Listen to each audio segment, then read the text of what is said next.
السلام علیکم ورحمۃ اللہ وبرکاتہ۔ امید ہے آپ سب خیریت سے ہوں گے۔ آپ نے کرنا کیا ہے، جو میں آپ کو سمجھاؤں سکھاؤں اس کو آپ نے اچھے سے سمجھنا ہے۔ کوشش کرنی ہے کہ جب بھی آپ نے قرآن پاک کی تلاوت کرنی ہے آپ ان غلطیوں کو درست کریں، ان تلفظ کو صحیح کریں، ٹھیک ہے۔ چلیے سبق کو سٹارٹ کرتے ہیں۔ بسم اللہ الرحمن الرحیم۔ پہلے میں آپ کو تھوڑا تھوڑا کر کے پڑھاؤں گی، مطلب ایک یا دو لفظ کر کے، ٹھیک ہے۔ اس میں آپ کو اچھے سے سمجھاؤں گی، اس کے بعد انشاءاللہ پھر پوری آیت کو پڑھیں گے۔ وَإِن يَأْتُوكُمْ أُسَارَىٰ تُفَادُوهُمْ۔ یہاں پہ ہم نے این پہ کیا کیا، یہاں پہ ہم نے غنہ کیا، یا کو ہم نے جھٹکا دیا، کیوں؟ کیونکہ یا کے ساتھ حمزہ ہے، ٹھیک ہے۔ یہ والا میں نے آپ کو نا کل کے سبق میں یہ والی لائن سمجھائی تھی، ٹھیک ہے۔ اس کو آپ دیکھ لیجیے گا تو اس میں آپ کو اچھے سے سمجھ آ جائے گی، ٹھیک ہے۔ اب غنہ اخفا کے بارے میں جو میں ساتھ میں پلے لسٹ لگاتی ہوں، ٹھیک ہے، جو میں آپ کو اس میں بتاؤں گی ان سب کی جو ڈیٹیل ہے نا، اس میں آپ کو بتاؤں گی کہ اس کو کیا کہتے ہیں اور اس کو آپ نے کیا کرنا ہے، ٹھیک ہے۔ اور باقی جو اچھے سے ڈیٹیل ہے نا، وہ آپ کو جو پلے لسٹ ہے اس میں آپ کو ہر حرکت کی آپ کو ویڈیو مل جائے گی کہ آپ نے کس طریقے سے تجوید کے ساتھ قرآن پاک کو پڑھنا ہے۔ حرکات کی، تنوین کی، کھڑی حرکات کی، مطلب جو ہیں مشقیں آپ کو ساری اس میں انشاءاللہ مل جائیں گی، ٹھیک ہے۔ أُسَارَىٰ تُفَادُوهُمْ وَهُوَ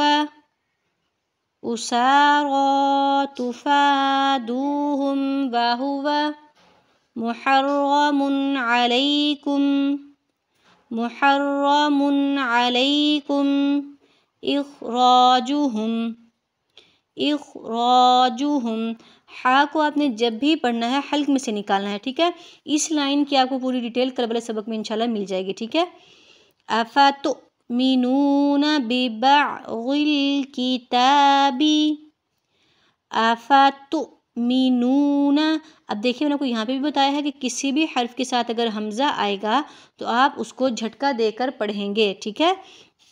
تو اب یہاں آپ دیکھیں کہ تا کے ساتھ حمزہ ہے، ہم نے واؤ کو نہیں پڑھنا، واؤ کو ہم نے یہاں پہ نہیں پڑھیں گے، ٹھیک ہے۔ ہم نے تا کو حمزہ کے ساتھ ملانا ہے، تو یہاں پہ ہم نے کیا کرنا ہے، یہاں پہ جھٹکا دینا ہے۔ کسی بھی حرف کے ساتھ اگر حمزہ آ جائے گا آپ اس حرف کو جھٹکا دے کر پڑھیں گے، ٹھیک ہے۔ اب نون کو ہم نے تھوڑا سا لمبا کیا ہے، کیوں؟ کیونکہ واؤ ساکن سے پہلے پیش ہے۔ اگر آپ دیکھیں جب بھی آپ قرآن پاک کی تلاوت کریں الف سے پہلے زبر ہو، ٹھیک ہے، واؤ ساکن سے پہلے پیش ہو یا ساکن سے پہلے زیر ہو تو آپ اس کو تھوڑا سا لمبا کریں گے، کیونکہ یہ مد و لین حروف مدہ کی حرکت ہے، ٹھیک ہے۔ تو اس کو آپ نے جب بھی پڑھنا ہے تھوڑا سا لمبا کر کے پڑھنا ہے۔ اس کے علاوہ اگر ایک زبر ایک زیر ایک پیش کہیں آ جائے، مطلب حرکات کہیں آ جائیں، آپ نہ تو اس کو جھٹکا دیں گے نہ آپ اس کو لمبا کریں گے، آپ اس کو آرام سے پڑھیں گے، ٹھیک ہے۔ ان کی ڈیٹیل ساری آپ کو ان کے سبق میں ہی مل جائے گی، ٹھیک ہے، جو قاعدے والے سبق ہیں۔ ببعض الکتاب، اب یہاں دیکھیں عین کو آپ نے جب بھی پڑھنا ہے حلق میں سے نکالنا ہے۔ اب ہے غود، اب دیکھیں اس کو آپ غود بھی پڑھ سکتے ہیں، ضاد بھی پڑھ سکتے ہیں اور ضاد بھی پڑھ سکتے ہیں، یہ تینوں ہی آپ پڑھ سکتے ہیں۔ اس کے علاوہ جو میں باقی حرف بتا رہی ہوں اس کو آپ نے اسی طریقے سے پڑھنا ہے جس طرح میں آپ کو کہہ رہی ہوں۔ اب جب آپ نے ضاد پڑھنا ہے تو کس طرح پڑھیں گے، ببعض الکتاب، ضاد پڑھیں گے تو ببعض الکتاب، ٹھیک ہے، اس طریقے سے آپ نے پڑھنا ہے، ٹھیک ہے۔ اب تا کو ہم نے تھوڑا سا لمبا کیا، کیوں؟ کیونکہ اس کے اوپر کھڑی حرکات ہے، اس کو کہتے ہیں کھڑی حرکات۔ اگر آپ دیکھیں کھڑی زبر کھڑی زیر الٹا پیش کہیں آ جائے آپ اس کو تھوڑا سا لمبا کریں گے، ٹھیک ہے۔ اب ہم نے کس کو لمبا کرنا ہے، کھڑی حرکات کو اور مد و لین کو، ٹھیک ہے۔ وَتَكْفُرُونَ بِبَعْضٍ، وَتَكْفُرُونَ بِبَعْضٍ۔ اب را کو آپ نے، اگر آپ دیکھیں را کے اوپر کوئی حرکت ہے آپ را کو موٹا کریں گے، اگر را کو خالی پڑھیں گے آپ را کو موٹا پڑھیں گے، اگر را کے نیچے کوئی حرکت ہوگی آپ را کو باریک کریں گے، ٹھیک ہے۔ فَمَا جَزَاءُ، اب یہاں پہ ہم نے زا کو زیادہ لمبا کیا ہے، کیوں؟ کیونکہ الف کے اوپر مد ہے۔ اگر آپ دیکھیں کہیں بھی مد آ جائے تو اس کو آپ زیادہ لمبا کریں گے، مطلب کم از کم بھی آپ اس کو 3 الف کے مقدار کے برابر لمبا کریں گے، ٹھیک ہے۔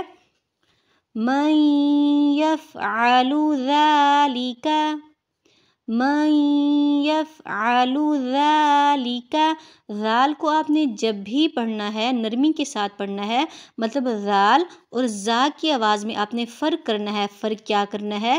ذال کو آپ نے جب پڑھنا ہے نرمی کے ساتھ پڑھنا ہے، زا کو آپ نے جب پڑھنا ہے سختی کے ساتھ پڑھنا ہے، ٹھیک ہے؟ یہ ان کی آوازوں میں فرق ہے۔ اب سختی کے ساتھ کس طریقے سے پڑھنا ہے، نرمی کے ساتھ کس طریقے سے پڑھنا ہے، کس حرف کو موٹا کرنا ہے، کس طریقے سے کرنا ہے، مطلب آپ کو ان کی جو ساری ڈیٹیل ہے وہ آپ کو ملے گی حروف مفردات والے سبق میں، ٹھیک ہے؟ جب آپ پلے لسٹ کھولیں گے تو اس میں جو حروف مفردات والا سبق ہے، قاعدے کا سبق نمبر 1 جو ہے، اس میں آپ کو حروف مفردات والا سبق ملے گا، تو اس میں آپ کو اچھے سے میں نے سمجھایا ہے کہ آپ نے کس طریقے سے ان کو پڑھنا ہے، ٹھیک ہے؟ منکم الا خزی فی الحیات الدنیا، منکم الا خزی فی الحیات الدنیا، ٹھیک ہے؟ اب دیکھیں ہا کو آپ نے جب بھی پڑھنا ہے اس کی آواز کو آپ نے حلق میں سے نکالنا ہے، ٹھیک ہے؟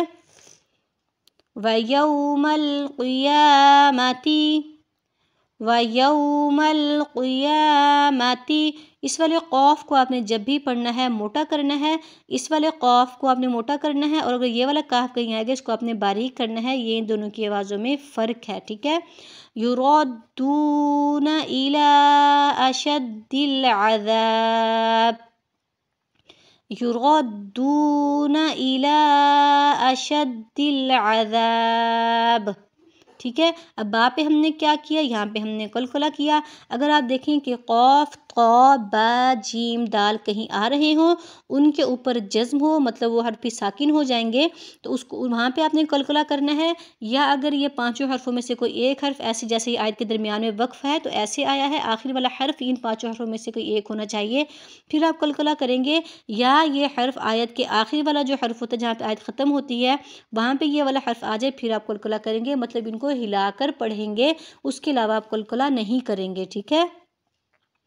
وَمَا اللَّهُ بِغَافِلٍ عَمَّا، وَمَا اللَّهُ بِغَافِلٍ عَمَّا تَعْمَلُونَ، تعملون، ثم أنتم هؤلاء تقتلون أنفسكم وتخرجون فريقا منكم من ديارهم تظاهرون عليهم بالإثم والعدوان وَإِن يَأْتُوكُمْ أُسَارَىٰ تُفَادُوهُمْ وَهُوَ مُحَرَّمٌ عَلَيْكُمْ إِخْرَاجُهُمْ أَفَتُؤْمِنُونَ بِبَعْضِ الْكِتَابِ وَتَكْفُرُونَ بِبَعْضٍ فَمَا جَزَاءُ مَن يَفْعَلُ ذَلِكَ مِنكُمْ إِلَّا خِزْيٌ فِي الْحَيَاةِ الدُّنْيَا وَيَوْمَ الْقِيَامَةِ يُرَدُّونَ إِلَىٰ أَشَدِّ الْعَذَابِ وَمَا اللَّهُ بِغَافِلٍ عَمَّا تَعْمَلُونَ، ٹھیک ہے؟ اس طریقے سے آپ اس کو اچھے سے یاد کر لیجیے گا، دعاؤں میں یاد رکھیے گا، انشاءاللہ اگلی ویڈیو میں ملیں گے، تب تک کے لیے اللہ حافظ۔